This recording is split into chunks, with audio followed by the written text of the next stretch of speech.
നമസ്കാരം. മയക്കമരുന്ന് കേസിലെ പ്രതികളെ പിടിക്കുന്ന പോലീസ്, മയക്കമരുന്ന് കടത്ത് തടയുന്ന പോലീസ്, സ്വർണം പിടിച്ചെടുക്കുന്ന പോലീസ്, പോലീസിനെ കുറിച്ച് ഉള്ള വീരകഥകൾ ഒരുപാട് കേട്ടവരാണ് നമ്മൾ. നല്ല ചൂടും ചൂരും ചുണയുമുള്ള ആൺകുട്ടികളായ ഒരുപാട് പേർ പോലീസ് സേനയിൽ ഇന്നുമുണ്ട്. ഒരു രാഷ്ട്രീയ നേതാവിൻ്റെയും വക്കാലത്തിന് കുടപിടിക്കാത്തവർ, ഏത് കേസും അന്വേഷിച്ച് കണ്ടെത്താനുള്ള മികവുള്ളവർ, ഒളിത്താവളങ്ങളിൽ പോയി അക്രമികളെ കീഴടക്കാനുള്ള കഴിവ് തെളിയിച്ചവർ. കേരള പോലീസിനെ കുറിച്ച് മുമ്പ് നമ്മൾ കേട്ടതൊക്കെ ഇത്തരം കഥകളായിരുന്നു. അന്നുമുണ്ടായിരുന്നു പോലീസിൽ ചില പുഴുക്കുത്തുകൾ. അഴിമതിയും കൈക്കൂലിയും വാഹനങ്ങൾ തടഞ്ഞുള്ള ഹഫ്തപിരിവും ഇങ്ങനെയുള്ള ചെറിയ ചെറിയ കള്ളന്മാർ അന്നുമുണ്ടായിരുന്നു പോലീസിൽ. പക്ഷേ അത് അന്ധകാലം. ഓട്ടോറിക്ഷക്കാരന്റെ പോക്കറ്റിൽ കൈയിട്ട് നക്കാപ്പിച്ച വാങ്ങി തിന്നിരുന്ന പോലീസ് കാലമൊക്കെ അങ്ങ് മാറി. ഇന്ന് കുറച്ചുകൂടി റിച്ചാണ് അക്കാര്യത്തിൽ പോലീസ്. സ്വർണ്ണക്കടത്ത് പിടിച്ചിരുന്ന പോലീസ് ഇന്ന് സ്വർണം പൊട്ടിക്കുന്നു. പിടിച്ചെടുത്ത സ്വർണത്തിൽ നിന്നും പകുതിയോളം അടിച്ചു മാറ്റുന്നു. അന്യ സംസ്ഥാനങ്ങളിൽ നിന്നും മയക്കുമരുന്ന് കടത്താൻ ഏജന്റായി പോലീസ് പ്രവർത്തിക്കുന്നു. മയക്കുമരുന്ന് കടത്തുകാർക്ക് പോലീസിന്റെ നെയിം ബോർഡും യൂണിഫോമും എന്തിന് അടിവസ്ത്രം വരെ ഊരി നൽകുന്നു. നിരപരാധികളായ മുസ്ലിം യുവാക്കളെ മയക്കുമരുന്ന് കേസിൽ ഉൾപ്പെടുത്തുന്നു. അവരെ അറസ്റ്റ് ചെയ്ത് ലോക്കപ്പിലിട്ട് തല്ലിക്കൊല്ലുന്നു.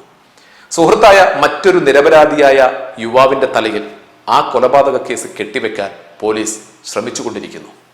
കൊല്ലപ്പെട്ടവന്റെ ഭാര്യയുമായുള്ള അവിഹിത ബന്ധമാണ് കൊലപാതകത്തിന്റെ മോട്ടീവെന്ന് അവനെ കൊണ്ട് തന്നെ പറയിപ്പിക്കാൻ പരമാവധി ശ്രമിക്കുന്നു. കൊല്ലപ്പെട്ടവന്റെ ഭാര്യയെ മണിക്കൂറുകളോളം സ്റ്റേഷനിൽ കൊണ്ടുപോയി ചോദ്യം ചെയ്യുന്നു. ഭർത്താവിന്റെ സുഹൃത്തുമായി അവിഹിത ബന്ധമുണ്ടെന്ന് പോലീസ് ആ സ്ത്രീയെ നിർബന്ധിക്കുന്നു.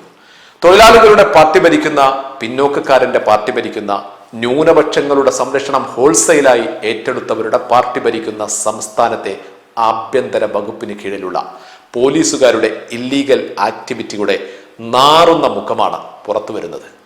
ഞാൻ പറഞ്ഞതല്ല, ഭരണപക്ഷ MLA പറയുന്നതാണ്. എല്ലാം നടക്കുന്നത് മലപ്പുറത്താണ്.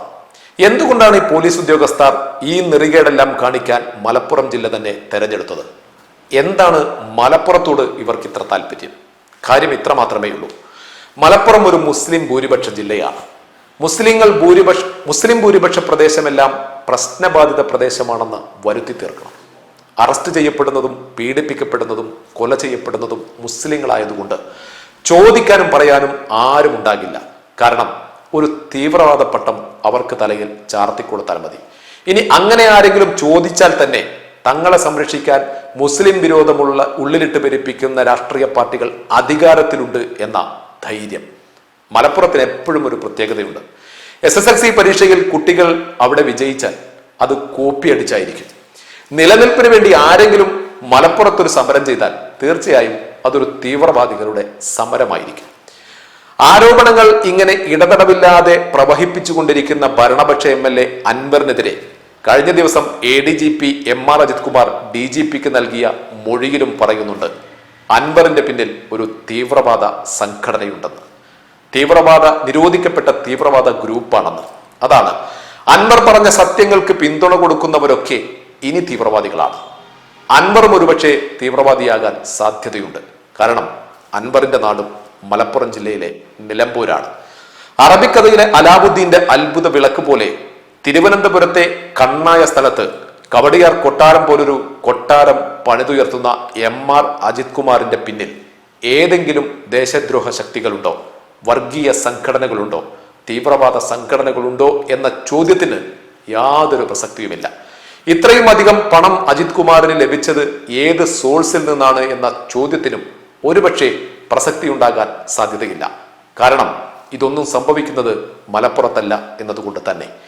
ഒരു സിനിമാ കഥയേക്കാൾ സംഭവ ബഹുലമാണ് കേരള പോലീസിന്റെ ചെയ്തികൾ. അബ്ദുള്ള മല തേടി വന്നില്ലെങ്കിൽ മല അബ്ദുള്ളയെ തേടി അങ്ങോട്ട് ചെല്ലും എന്ന് കേട്ടിട്ടില്ലേ? മലപ്പുറത്തുകാർ ഏത് കൂട്ടിൽ ഒതുങ്ങിക്കഴിഞ്ഞാലും ഒരു കാര്യവുമില്ല. സുജിത് ദാസുമാർ പുറകെയുണ്ട് വളഞ്ഞിട്ട് പിടിക്കാൻ. സിനിമയിലൊക്കെ അല്ലെങ്കിലും മലപ്പുറം ജില്ല പണ്ടേ പ്രശസ്തി നേടിയതാണ്. കേട്ടിട്ടില്ലേ? വീട് ബോംബ് വെച്ച് തകർക്കണമെങ്കിൽ വളരെ ഈസിയാണ്, മലപ്പുറത്ത് സാധനം കിട്ടും എന്ന്. മലപ്പുറത്തിന് തൊട്ടടുത്തുള്ള കണ്ണൂർ ജില്ലയിൽ പൊട്ടിയ ബോംബിന്റെ 10 പോലും മലപ്പുറത്ത് പൊട്ടിയിട്ടില്ല. അങ്ങനെ ഒരു സംസ്കാരവും മലപ്പുറം ജില്ലയ്ക്കില്ല. പക്ഷെ എന്നിട്ടും സിനിമാക്കാർ പോലും തെരഞ്ഞെടുത്തത് സ്ഥിരമായി ബോംബ് പൊട്ടിയിരുന്ന കണ്ണൂരിനെ അല്ല, മറിച്ച് മലപ്പുറത്തെയാണ്. പറഞ്ഞു വരുന്നത്, മലപ്പുറത്തെ ടാർഗറ്റ് ചെയ്യുന്നത് ഏതെങ്കിലും ഒന്നോ രണ്ടോ പോലീസുകാർ അല്ല, അതിനുമപ്പുറം ആരുടെയൊക്കെയോ രാഷ്ട്രീയ അജണ്ട ഈ പോലീസ് ഉദ്യോഗസ്ഥരുടെ നിയമനങ്ങൾക്ക് പിന്നിലും നിലപാടുകൾക്ക് പിന്നിലും പ്രവർത്തിക്കുന്നുണ്ട്. പക്ഷേ നിർഭാഗ്യവശാൽ അത് കണ്ടുപിടിക്കാൻ കഴിയുന്ന ഒരു ഭരണകൂടം കേരളത്തിലില്ല.